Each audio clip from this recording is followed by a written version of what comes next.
We'll continue because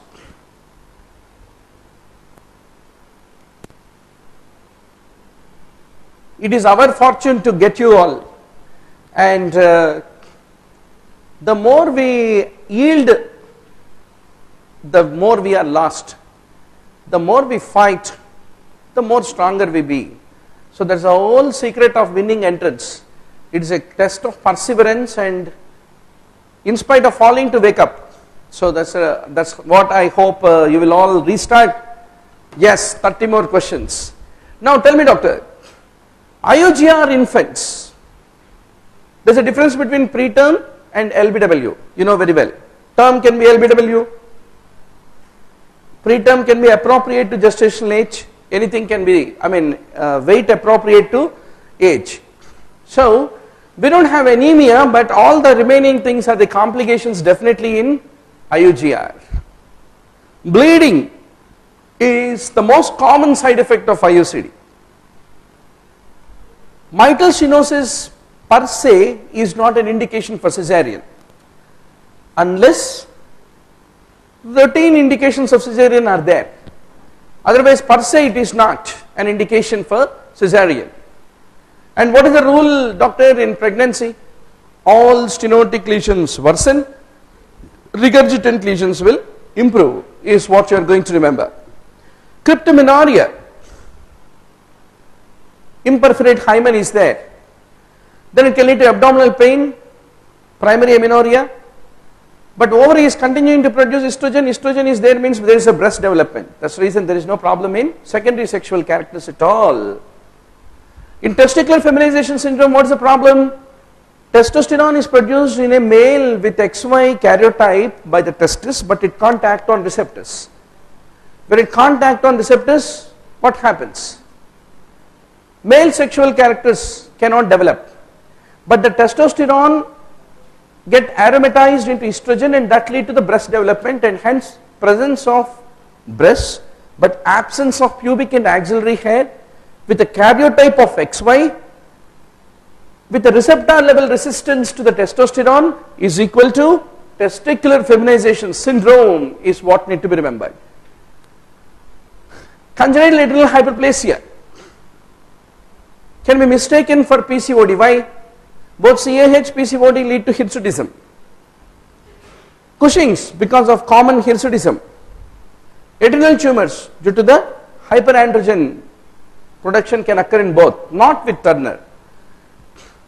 Hyperprolactinemia is treated, not caused, by quinagolide, pergolide and all these derivatives. Now, diabetic mother kids have a tendency to develop sacral agenesis, transposition of great vessels. These are all the problems. Mayer-Rokitansky-Kussner is basically primary amenorrhea, not secondary amenorrhea, is what need to be remembered. Okay. Tell me, which atypical antidepressant should be answered? Alpha 2 antagonist. It is a 5-HT3 receptor antagonist. It can lead to sedation, increased appetite, weight gain, dry mouth. It typically explains which atypical antidepressant.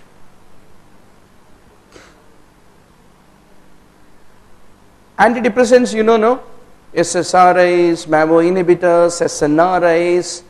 There is a hell lot of psychopharmacology which we have not studied and passed MBBS. I know, because that is how we also passed it. Who will give me the correct answer? Huh? Aripiprazole. Okay. You have bupropion, mirtazapine, naprotilene and trazodone, commonly called as atypical antidepressants. In that, the mirtazapine is an alpha 2 antagonist, sedation, increased appetite, weight gain, dry mouth, they are all the problems. Bupropion is a very good drug for generalized anxiety disorder, and also if a chronic smoker can't stop smoking, he gets anxiety, means you can give bupropion comfortably. You must know all the four, what are the important problems? Commonly asked another question is, with trazodone what will happen? It lead to priapism and postural hypotension, which are the important tragic side effects. Now, ovarian failure you are suspecting, how can you prove it? Progesterone challenge test. If the problem is with ovulation, what will happen if you give progesterone and then withdraw? There is a withdrawal bleeding. But if the problem is there at the level of the endometrium inside the uterus, there will be no withdrawal bleeding. So progesterone challenge test, vaginal cytology, FSH, LH, they will all help you to make a diagnosis whether there is any ovulatory failure leading to the development of amenorrhea in a given person, is what need to be remembered. Nulliparity is the one which is associated with vulval carcinoma. Dermoid cyst can undergo torsion. Cervical cancer can develop in those who smoke. First intercourse is very early, low social class, and where is late menopause implicated? Not in cervical cancer. Breast cancer, endometrial cancer. Why late menopause and early menarche are associated with high estrogen exposure, which lead to development of endometrial and breast cancer, not for the cervical cancer, is what need to be remembered. Tricky question, right? Now, breech presentation. Typically, fetal weight assessment via ultrasound, it is much more useful than X-ray pelvimetry to know the delivery. Common sense, no big deal about it. Now, Norplant, there will be 6 cielistic capsules containing levonorgestrel. Then in endometrial cancer, compared to cervical cancer, if you have 2 patients, 5-year survival for a given stage is it similar or dissimilar? It is similar in both the cases, and I leave the remaining things in literature. Now, Marfan, does it lead to any coarctation of aorta? No, it leads to aortic regurgitation more commonly. So that is not an indication why you need to do cesarean in case of the Marfan. But in pregnancy,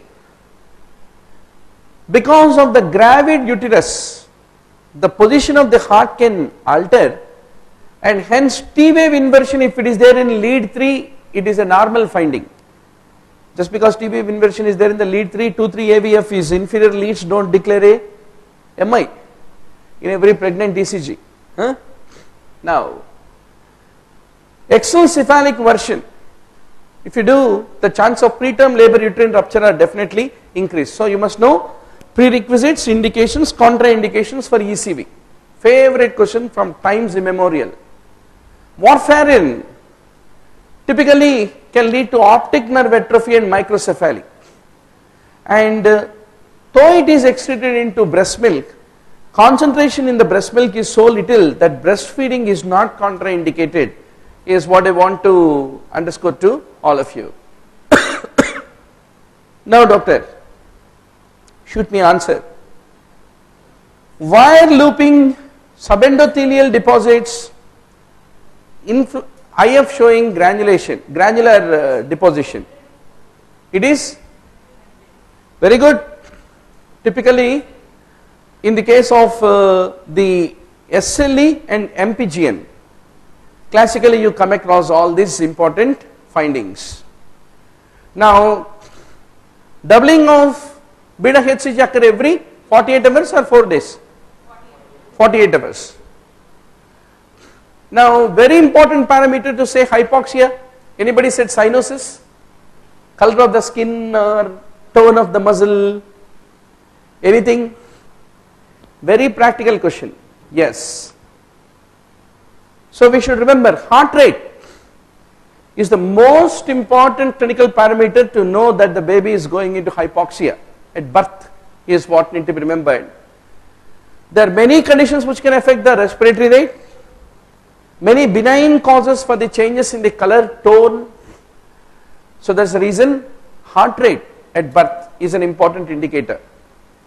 Hepatoblastoma, neuroblastoma, teratoma, they are all known to lead to abnormal calcification in the abdominal mass in a newborn child. Coming to the tonic neck reflex, typically asymmetric tonic neck reflex, it is more marked, not an early sign, in the spastic babies, and